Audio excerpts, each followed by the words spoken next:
ছিল বলে আমরা সবাই জিতেছি। একদম এটাই বলছি। মমতা বন্দ্যোপাধ্যায়ের মুখ ছিল বলে আমরা সবাই জিতেছি। রচনা বন্দ্যোপাধ্যায় না থাকলে হুগলি জেলা আসতো। তাহলে গড়িয়াহাট থেকে বা ফুটপাথ থেকে একটা মেয়েকে তুলে নিয়ে গিয়ে কেন হুগলিতে দাঁড় করালেন না? রচনা বন্দ্যোপাধ্যায়কে কেন গিয়ে দাঁড় করালেন? বলছি বিশ্বাস করুন, এটা শুনে আমার রাগ হচ্ছে না। কেন বলুন তো? রাগ হচ্ছে না এই কারণে যে আজকে এই যে আমাদের তৃণমূল হেরে গেছে বলে আমার সেটাতেও কিন্তু রাগ হচ্ছে না। এখন দাঁড়িয়ে কান্নাও পাচ্ছে না। কেন বলুন তো? কেননা এইরকম এই যে গাদ্দারগুলো আছে না, বলছে একটা কুকুর নাকি, একটা ছোট বাচ্চা নাকি, যে তুলে নিয়ে গিয়ে মমতা বন্দ্যোপাধ্যায় জোর জবরদস্তি করে দাঁড় করিয়ে দিল ইলেকশনে। আমি অবাক হয়ে গেলাম। পার্টিতে নিয়ে চলে আসলো। হ্যাঁ, আপনারা একটা জিনিস ভাবুন, এদেরকে তুলে নিয়ে এসে মমতা বন্দ্যোপাধ্যায় দাঁড় করিয়ে দিল কেন? না তো তারা সেলিব্রিটি বলে। আর দলটা কার? আপনারাই বলুন, দলটা কার? এই সেলিব্রিটিদেরকে হ্যাঁ অনেক মানুষ পছন্দ করে না। কেন জানেন? কেননা তারা ওই অ্যাক্টিং করতে করতে সেই অ্যাক্টিং এর মধ্যেই কিন্তু থেকে যায়। এরা কিন্তু বাইরে বেরোতে পারে না। যারা পলিটিক্স করে তারা কিন্তু পলিটিক্স ব্যাপারটা নিয়েই থাকবে, তারা কিন্তু বাইরে বেরোতে পারবে না। যেমনই হোক না কেন তারা কিন্তু সেই রকমই কথা বলবে, পলিটিক্স এর মতনই কথাটা বলবে। তো সেম এরাও তাই। এরা কিন্তু সেই অ্যাক্টিং ব্যাপারটাই থেকে যাবে। আমি আরেকজনকে দেখেছি, চুচুড়া থেকে না কোন জায়গা থেকে দাঁড়িয়েছিল, আমি আরেকজনকেও দেখেছি, সেও বলছে মমতা বন্দ্যোপাধ্যায়ের জন্য নাকি সে মোটা হয়ে গেছে। এই পার্টির কাজ করতে গিয়ে নাকি সে মোটা হয়ে গেছে, তার ফিগার মেনটেন করতে পারেনি, তাই জন্য সে মোটা হয়ে গেছে। আচ্ছা, মোটাটা হয় কিসের জন্য? মোটাপাটা হয় কিসের জন্য? খাওয়ার দাওয়ার মেনটেন করতে হয়, তাই তো? আচ্ছা, মমতা বন্দ্যোপাধ্যায়কে আপনারা দেখছেন নিশ্চয়ই কতটা চেঞ্জ। উনি তো মানে জনগণের জন্য সারাক্ষণ রাস্তায় নেমে থাকে এবং কিলোমিটারের পর কিলোমিটার হেঁটে চলে যায়। তাহলে তারা কি মোটাপা জিনিসটা থাকবে তাদের মধ্যে? যারা কাটি কাটি টাকা রীতিমতো মমতা বন্দ্যোপাধ্যায়ের কাছ থেকে খিচে নিয়েছে, তারা এখন বলছে যে আমি মোটা হয়ে গেছি, আমি সেলিব্রিটি, তার জন্য আমাকে দেখে সবাই ভোট দিয়েছে। এটা কোনো লজিক? আপনারাই বলুন, এটা কোনো কথা? একটা রাস্তার মেয়েকে নিয়ে গিয়েও যদি ভোটে দাঁড় করাতো, অবশ্যই একজন বিজেপিতে উনি কিন্তু ওই কি বলে ওটা, বাসন টাসন মাঝে কাজের মাসি, সে কিন্তু রাস্তারই মেয়ে, সে কিন্তু ওই মানে সেলিব্রিটি নয়, সে রাস্তারই মেয়ে। সে কিন্তু জিতে দেখিয়ে দিয়েছে, ঠিক আছে? সে কিন্তু সেই জায়গাটা জিতে দেখিয়েছে। এই যে রেখা ম্যাডাম, কত বড় শিক্ষিত, কত বড় সেলিব্রিটি, সেও কিন্তু জিতে দেখিয়ে দিয়েছে। আর একজন আছে পান্তা ভাতে, তো যাই হোক, সেও কিন্তু সেলিব্রিটি নয়, সেও কিন্তু জিতে দেখিয়ে দিয়েছে। আচ্ছা, এত আত্মহংকার কিসের? তাহলে দিদি নাম্বার 1 থেকে আপনাকে তাড়িয়ে দিল কেন? কেন তাড়িয়ে দিল? কেন তাড়িয়ে দিল এটা একটু বলতে পারবেন? আপনাকে, আপনি এত সেলিব্রিটি, এত ভালো কাজ করতেন, আপনাকে কেন তাড়িয়ে দিল দিদি নাম্বার 1 থেকে? আমরাও জানতে চাই। এত ভালো কাজ করনে वाला একটা মহিলা, রীতিমতো বেশ ভালো একটা নাম ডাক তার, তাহলে সে সেলিব্রিটি হয়ে তাকে কেন হচ্ছে করলো, সরিয়ে দিল? কিসের জন্য সরালো বলুন না? কিসের জন্য সরালো? বলছি যে ওরের ঘাড়ের ওপরে দোষটা দিতে খুব ভালোই লাগে, তাই না? খুব ভালো লাগে, মজা লাগছে না? আপনারা এই ধরনের কথাগুলো বলছেন, যার এতদিন চুষে খেয়ে নিয়েছেন তাকে বদনাম করছেন। অ্যাকচুয়ালি একটা কথা শুধু মনে রাখবেন, এই যে গাদ্দারগুলো না চোখের সামনে আসছে, এটা আসাটা দরকার ছিল, ঠিক আছে? এটা আসাটা খুবই দরকার ছিল। কারণ কি জানেন? এই যে গাদ্দারগুলো যে ভালো মুখোশটা পড়েছিল মমতা বন্দ্যোপাধ্যায়ের পাশে, রীতিমতো সবসময় মানে জুকের মতো চিপকিয়ে থাকতো, ঠিক আছে? তো এই গাদ্দারগুলোর একটা জিনিস হচ্ছে, এইগুলো সামনে আসাটা খুবই জরুরি ছিল।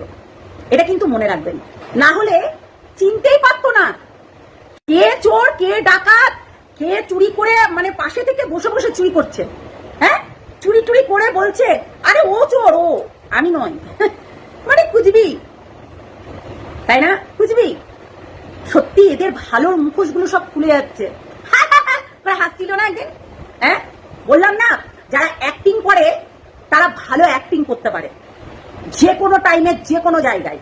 আমরা দেখেছি যে আরো একটা নায়িকা যে কিনা শঙ্খ বাজিয়েছিল, সেটাও ভোলার নয়। এও হচ্ছে ভিক্স লাগিয়ে কিভাবে কানতে হয় সেটাও দেখিয়ে দিয়েছিল। এগুলো বলবেন না, ভুলে যাবেন না। এতদিন পর মনে হচ্ছে যে বিজেপিতে, তৃণমূলে চোর আছে, চোর। বালি চোর, কয়লা চোর, বলছি এখনো সেটা ঘটছে, সেটাকে দেখেছো? হ্যাঁ, বলছি তুমি কোন জায়গায় যাবে? পলিটিক্স মানে সেই জায়গাটাই তাই থাকতে হবে, ঠিক আছে? পলিটিক্স মানে, পলিটিক্স সম্বন্ধে জানো না তো, তুমি কোনো কিছু জানো না, তোমরা শুধু অ্যাক্টিং করে গেছো আর মমতা বন্দ্যোপাধ্যায়ের কাছ থেকে রীতিমতো টাকা খিচে গেছো। পলিটিক্স সম্বন্ধে না পড়াশোনা করতে হয়, ঠিক আছে? পড়াশোনা করে তখন হচ্ছে এমএলএ হতে হয় কিংবা সাংসদ হতে হয়, কি তাই তো? আমি ভুল হতেই পারি, আপনারা ভুল ধরিয়ে দিবেন, কিন্তু হ্যাঁ আমি একটা কথা বারবার করে বলবো, আজকে যেমনি মুখ খুলেছেন না, সেই দিনকে মুখটা খুলতে হতো। আপনি একবার গুরু বাচ্চা না, হ্যাঁ, আপনি দুধ পিতা বাচ্চা না, যে আপনি এই যে কথাটা বললেন না, যে আমাকে তুলে নিয়ে গেছিল, কেউ কাউকে জোর করে তুলে নিয়ে গিয়ে কোনো সিটে বসাতে পারে না, ঠিক আছে? জোর করে নয়, নিজের মার্জি মতো সমস্ত কিছু, সইটাও কিন্তু নিজের মার্জি মতোই করেছিলেন, ঠিক আছে? ভোটটাও কিন্তু সেই নিজের মার্জি মতোই দিয়েছিলেন। কেমন রোগলায় আপনারা! আমি এটা ক্লিয়ার হয়ে যাচ্ছে যে শস্যার মধ্যেই ভূত থাকে, হ্যাঁ এটা ক্লিয়ার যে দলের মধ্যে হারানোর দায়িত্বটা এরাই নিয়েছিল, এই গাদ্দার গুলো, বুঝতে পারলেন? এই গাদ্দার গুলোই নিয়েছিল হারানোর দায়িত্বটা।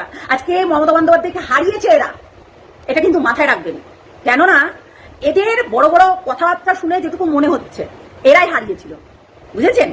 আজকে এসে বড় বড় কথা বলে দিলেই হয়ে যায় না। হ্যাঁ, তুমি সেলিব্রিটি, ঠিক আছে, তোমার সেলিব্রিটি তোমার কাছেই রাখো, তুমি রাস্তায় গেলেও তোমাকে ওই সেলিব্রিটি কেউ বলবে না, ঠিক আছে? কেউ বলবে না, এটা কিন্তু মাথায় রাখবে। তুমি আম জনতা আগে ভাববে, তুমি পেটে থেকে পড়ে সেলিব্রিটি হয়ে যাওনি, এই জনগণ তোমাকে কিন্তু সেলিব্রিটি করেছে, এটা কিন্তু মনে রাখবে। আর আজকে মমতা বন্দ্যোপাধ্যায়ের মুখটাকে সরিয়ে নিজেদের মুখটাকে স্থাপন করছো, সেটাও হয় না।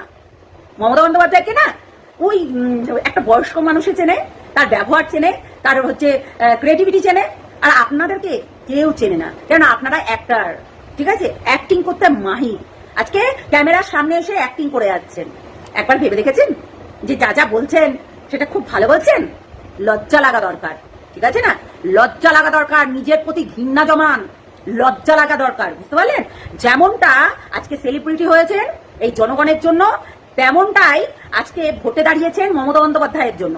আর মমতা বন্দ্যোপাধ্যায়ের মুখ দেখেই কিন্তু মানুষ মমতা বন্দ্যোপাধ্যায়কেই ভালোবাসে আর মমতা বন্দ্যোপাধ্যায়কেই ভোটটা দেয়, বুঝতে পারলেন? কেননা একজন লড়াকু নেত্রী সবসময় সে তার প্রাধান্যতাই আলাদা, এটা কিন্তু মাথায় রাখবেন, ঠিক আছে? বুমবাং বোঝাচ্ছেন, আপনাকে কতজন কি বলছে একবার দেখেছেন? 99% মানুষ, হয়তো 1% মানুষ আপনাকে সাপোর্ট করবে, কিন্তু 99% মানুষ, সরি 1% বলছি, 10%, 99% মানুষ আপনাকে ঘৃণা করছে, কেননা আপনারা দোগলা বলে, আপনারা দলটাকে হারিয়েছেন বলে, বুঝতে পারলেন? ভালোর মুখোশ যে একবার মুখোশ পরে থেকেছেন বলে মমতা বন্দ্যোপাধ্যায়ের কাছে, সেই অন্ত দিদি দেখতে পাইনি, আজকে দেখতে পাচ্ছে এই গাদ্দার গুলোকে, এই মুখোশ পরা গিরগিট্টি গুলোকে দেখতে পাচ্ছে। এখন কিছু বলার নেই, সিরিয়াসলি বলছি, এত ফালতু। কেউ বলছে আমি মোটা হয়ে যাচ্ছি, কেউ বলছে একটা রাস্তার মেয়েকে তুলে নিয়ে এসে প্রসাদ দেখি। অবশ্যই সবাই কিন্তু ওই রাস্তা থেকেই উঠে এসছে, এটাও কিন্তু মাথায় রাখতে হবে। আজকে এত ভমেন্ট এই যে দেখাচ্ছ না, কালকে থাকবে না, চিতাতেই সব শেষ, আমরা জানি সেটা, এটা কিন্তু মাথায় রাখতে হবে। হ্যাঁ, চেহারার গরম দেখাচ্ছেন, হ্যাঁ, লজ্জা লাগে না? লজ্জা লাগে না? ছি, এই জনগণ মাটিতে নিয়ে এসে ফেলেছে, আর এই জনগণই ওই উপরে চাঁদে দেখিয়েছিল, ঠিক আছে? এটা কিন্তু বুঝতে হবে, কর্মা, হ্যাঁ, কর্মের ফলটা পেয়ে গেছেন। অতি লোভে তাঁতির মরণ বলে না, তো সেই রকম যত সব সেলিব্রিটি, ওটা বাদ দিয়ে দিতে হবে, ঘুরিয়ে ঘুরিয়ে লিখতে হবে, তাহলেই বুঝতে পারা যাবে কি ব্রিটি।